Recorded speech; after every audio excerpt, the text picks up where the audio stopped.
Sisay Elk is a unique combo that takes advantage of having access to Jegantha as a companion to win the game. The primary line to win is simply having Sisay, Weatherlight Captain, and Jegantha the Wellspring in play at the same time.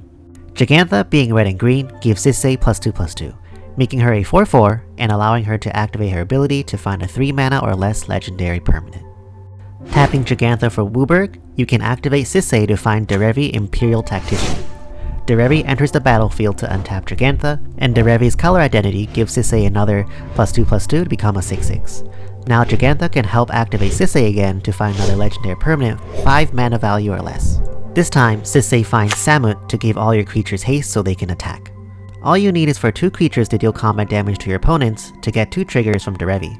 You target all your triggers on Jegantha, untap Jegantha to make more mana, then you find Najeela and activate Najeela's ability for additional combats. This allows you to win through combat damage. An important note here is that Hullbreacher and a Wheel of Fortune or Time Twister will also win you the game. It creates 21 treasures, which is exactly enough for you to play Sisay and Jegantha and activate your way into a win. The only caveat here is that you need to find Samut in response to Derevi's ETB trigger so you can tap your freshly cast Jegantha.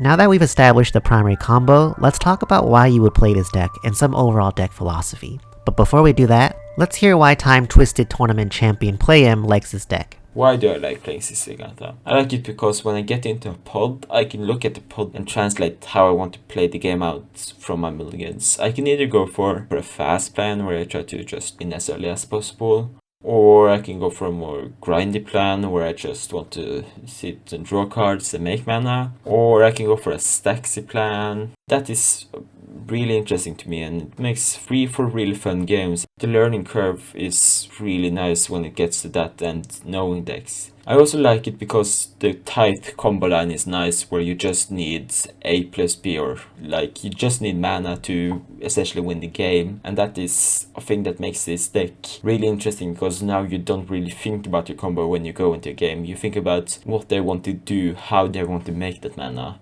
etc. I also find I enjoy playing this deck because playing the creatures you can also go for a normal Sisay plan.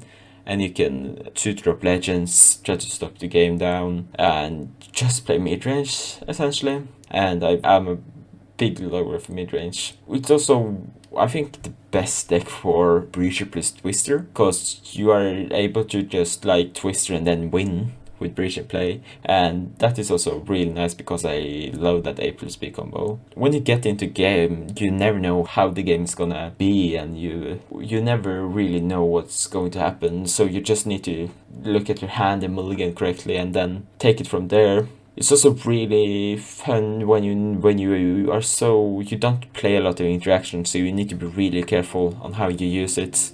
Now on to deck philosophy. Sisay Weatherlight Captain faces 2 key tensions in regards to her overall strategy. The first is the need for WUBRG.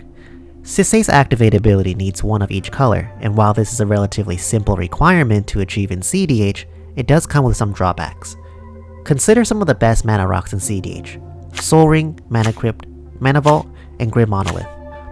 The colorless easily feeds most of the mana requirements for powerful spells such as Hullbreacher, Wheel of Fortune, Ad Nauseam, and more, because of the colorless and their casting cost. However, for Sisay, these mana rocks are a stepping stone for other less efficient artifacts such as Felwar Stone and Arcane Signet. Because the colorless does nothing for Sisay, the commander's primary strategy disincentivizes you to play powerful cards like Mana Vault and Grid Monolith, and increases your dependency on slightly less powerful mana sources. The 2 mana rocks are by no means not competitive, but in such a quick meta, being able to play cards like Mana Vault and Grid Monolith are a huge boon. We always have to evaluate our strategies against dominant playstyles. Turbo Ad Nauseam just needs 2 black sources, while Thrasios decks can easily power its game plan with 4 colorless, and even compared to something like Kenrith just needs 4 colorless and blue to start drawing cards. The need to create WUBRG creates an initial disadvantage for Sisay. Also, it's extremely easy to take Sisay off its game plan. You simply watch what mana they can generate from lands and either bounce or remove the mana dork to take them off tempo, or destroy an artifact to make them commit more to the plan. The second tension for Sisay is the dependency on legends. Sisay can only find legendary permanents of mana values less than her power, Every Sisay brewer has considered adding Oath of Nissa, Riss, or some other 1 CMC legendary creature to guarantee that she can activate her way through the ladder. My preference is simply increasing the density of legendary creatures of higher card quality to maximize the opportunities that Sisay can activate to find a higher CMC legend. However, just like needing to create WUBRG, this creates another vulnerability for your opponents to capitalize on. Your needs to have legends on the board to find the next thing. Sisay is very easy to combo off, especially now with Emil from Jumpstart. There are multiple combos you could pack in the deck, but accessing them does take some time. And it's very easy for your opponents to disrupt your tempo by removing your legends during an activation to reduce the mana value of what you can find, or by disrupting the colors you can generate.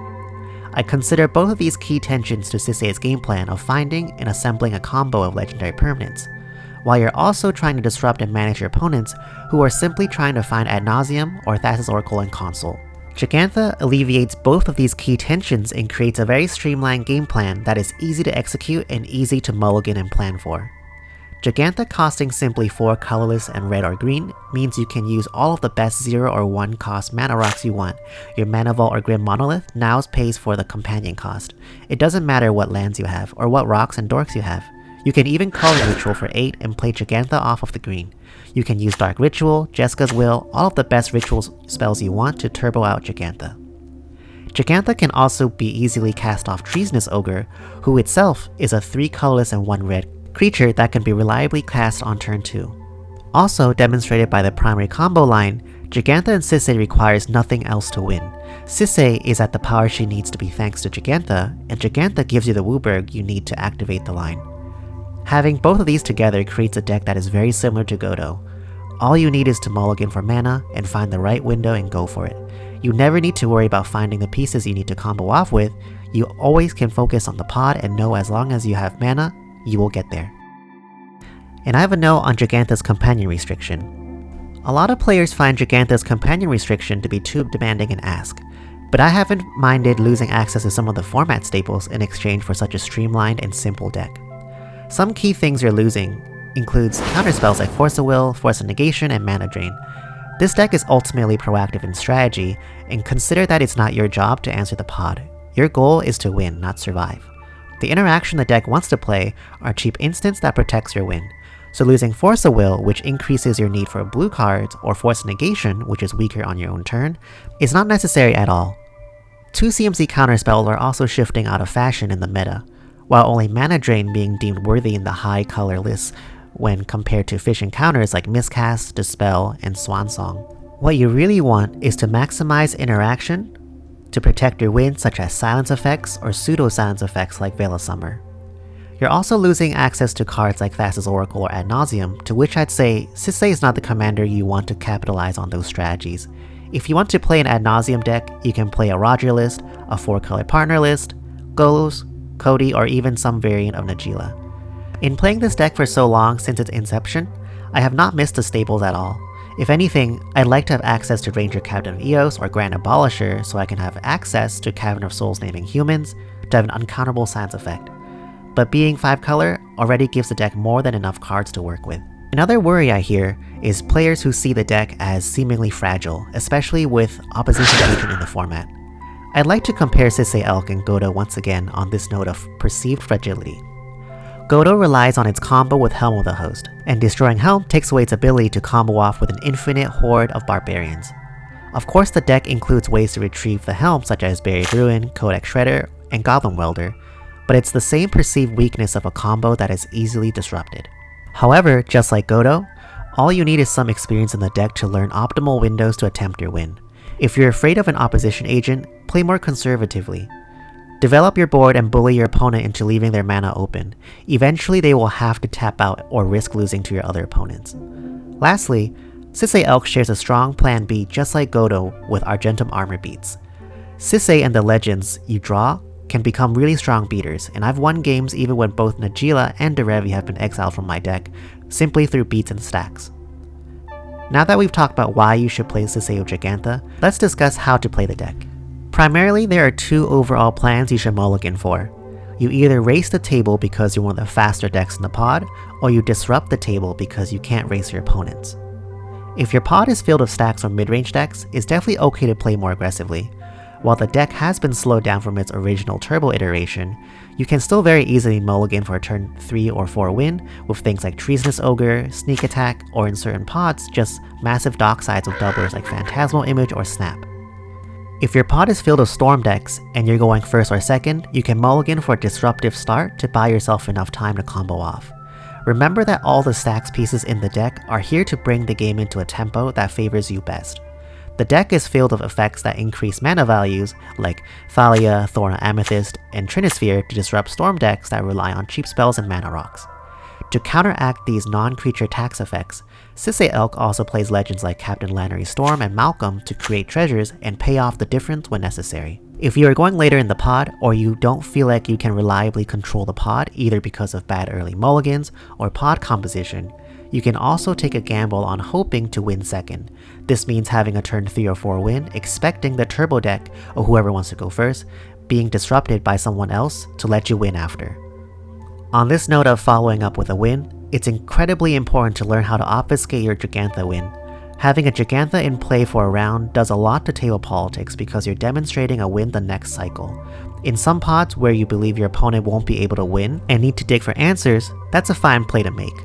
However, if you're playing against Turbo Nas and you cast a Jegantha before they can threaten an ad nauseam, they can often turn that against you by claiming that you're going to win next, and interacting with the ad nauseam will kingmake the pod. Usually you can politic yourself out of this, but having a slow Jegantha setup does sometimes push your opponents into making plays like that. Hiding your Jegantha win can be as easy as moving Jegantha to hand and relying on a sneak attack instead next turn. Or you can choose to leave Jegantha in the companion zone and push the attention onto your opponents, while helping the table to play disruptive pieces to hold them back. Sisay Elk generally has favorable matchups against most major archetypes within the meta. The worst matchup is against Jeska in general, as it's very difficult to navigate a Jeska without playing everything in a single turn. Decks that also play consistent creature removal like Goblin Bombardment can pose a challenge and require a lot more politics and navigation to allow yourself to win. It's difficult, but I've won through Goblin Bombardments before. Turbo ad nauseam decks are a toss-up, as sometimes you may have the exact disruption to throw them off tempo for you to win, and sometimes they just have really strong starts, and going late in the pod or not having the right stacks might not be enough. As soon as you land 2 pieces of disruption, the game definitely swings over to your favor. Stacks decks are your best friend. If there's a dedicated stacks deck like Heliod, Urza, or something that you know can play Collector Oof or Rule of Law, you mulligan aggressively for Dork mana and win attempt knowing that Sisay can capitalize off Rule of Law boards. Even if the stacks decks play Cursed Totem or Linvala, you can play Jegantha as a 5/5 beater and turn Sisay into a 4/4. It's not often you run into creatures that can easily block you. Mid-range decks like Thrasios partner decks are generally favorable, given that Sisay Elk is a proactive deck that can abuse the early setup turns from mid-range to put yourself in a winning state. The key is learning when to go for it and when to take it slow. Fetch out legends and shift the attention to other opponents. The main issue with this matchup is letting the game go too long and allowing mid-range decks to accrue too much value and interaction. A sneaky 3 Fairy Tutor will seal the deal against decks like these, or you mulligan for a Sylvan library or other sources of card draw to stay in the game. Now that we know some of the deck's overall game plans and matchups, let's take a closer look at some of the individual cards in this list. Karn the Great Creator is an extremely powerful card right now, given the heavy dependency on mana rocks from turbo decks and dockside mana. Being 4 colors makes him very easy to cast, and one of my favorite tricks with Karn is to fetch him out after an opponent with Underworld Breach has cracked their LED and tried to cast a spell, locking them from using LED further.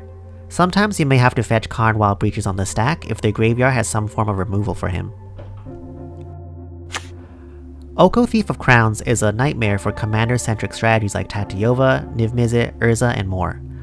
Oko is most useful in this list as the stacks breaker, as Oko can turn Linvala and Curse Totem into Elks, meaning you can find an Oko while either of those spells are on the stack and free yourself on your turn. Also, Oko is a great way to take Sisay back after getting Gilded Drake if her power is low enough. A turn 1 Oko is also a nightmare for your opponents and creates an interesting dynamic where your opponents have to see who will risk their commander getting elked first. Teferi Time Raveler is a tutorable silence effect that can also double up as a dockside doubler. In the situation where you're concerned of an opposition agent or just interaction in general, during your combo you can always pass the turn with a live Jegantha and find 3 Fairy on an end step before your turn. If you really want to ram a spell through or guarantee your opponent's counterspell can resolve, you can always find Teferi while a spell is on the stack so your opponents can no longer interact with the stack. Teferi's bounce effect is also massively relevant. It can return problematic stacks pieces, but also bounce your own creatures like Dockside, allowing you to mask how much mana you can generate in a turn.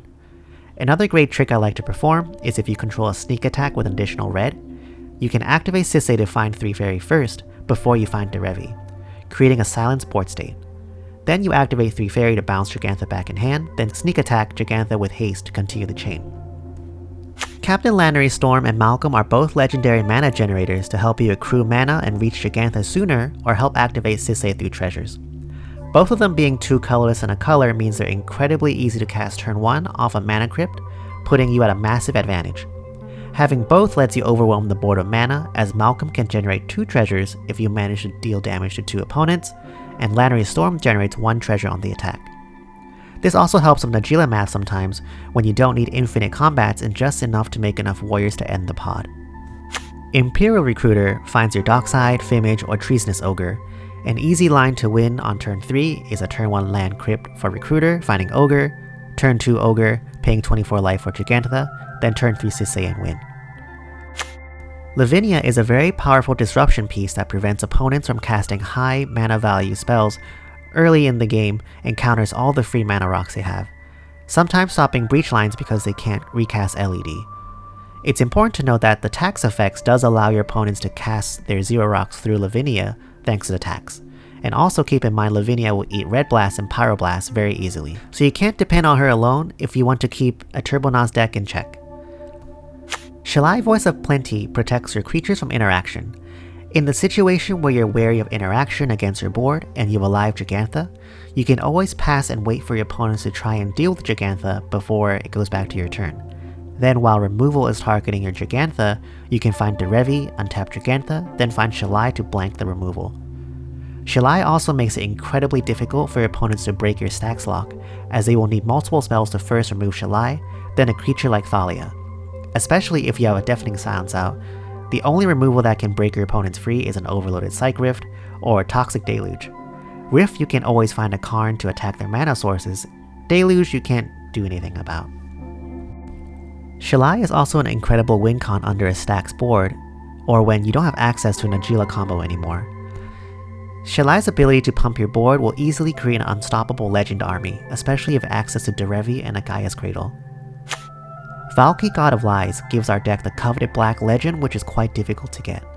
Being 2 mana means he's very easy to tutor out with Sisay, and his ETB ability is mainly used to gain hand information so you can better understand if it's safe to go for a win.